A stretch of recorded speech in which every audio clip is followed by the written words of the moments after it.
Do you experience trouble sleeping? Maybe headaches, jittery arms and legs, racing heart, chest pain? All signs point to that canned beverage that you consume in order to have energy throughout your day. Believe me, I know exactly what that's like. I am what one would call a night student. I work full-time nights and I'm also a full-time student. So sometimes the energy drink feels like the only thing keeping me going. However, with all of the things that I now know about energy drinks, I know that they are so bad for you. And in my attempts to persuade you to stop drinking energy drinks, I'm going to talk about some three main areas of energy drinks: the effects of energy drinks on your body, how you can reduce your caffeine consumption, and the benefits of living caffeine free. So, the first article that I'm going to talk about is the effects of energy drinks on your body. Energy drinks have the highest caffeine content out of all other caffeinated beverages like coffee, tea, and other sodas, which make them have the worst effects on your body that last longer and are more intense.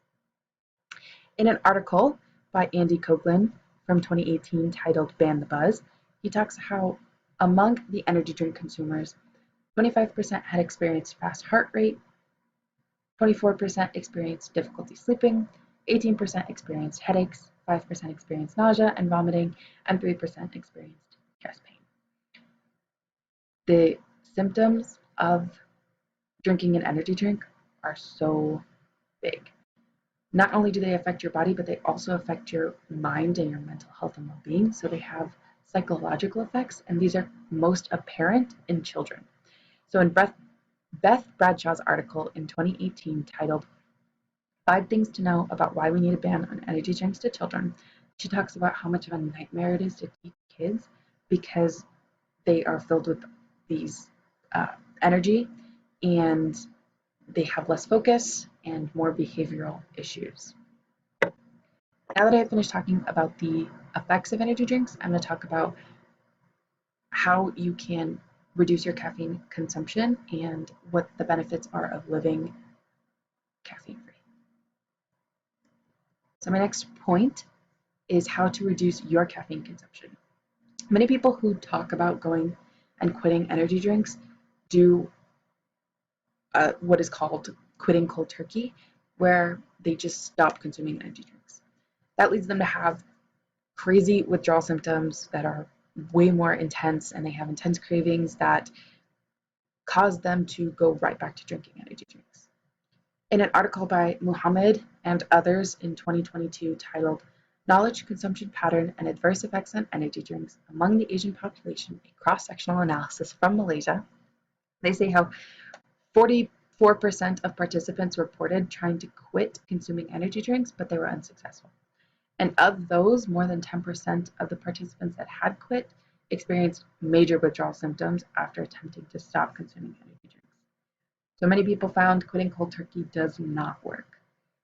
Our bodies have a limit on how much caffeine we can consume per day, and 200 milligrams of caffeine is recommended for or less for kids, and for adults and others, it is dependent on your height and weight.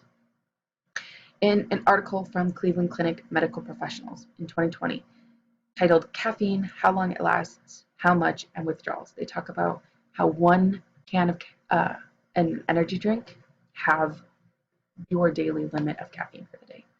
It is addictive, and you often will have 2 or 3. So they find that it is better for you to reduce your caffeine intake by having a replacement drink. They recommend water, but they say that any non-caffeinated drink also works. So apple juice or Sprite or something that does not have caffeine in it. They also found that reducing your caffeine intake little by little every day helps you stop in the long run and last longer without needing to drink the energy drink, and you have less withdrawal symptoms. So now that I've talked about the effects of caffeine on your body and how to reduce your caffeine consumption, I'm going to talk about my last point, which is the benefit of living caffeine free. So the last point is talking about how being caffeine free is a big benefit for you. In an article by Tiffany LaForge in 2020 titled 10 Health Benefits of Living Caffeine Free, she talks about how drinking caffeine altogether stops your collagen production.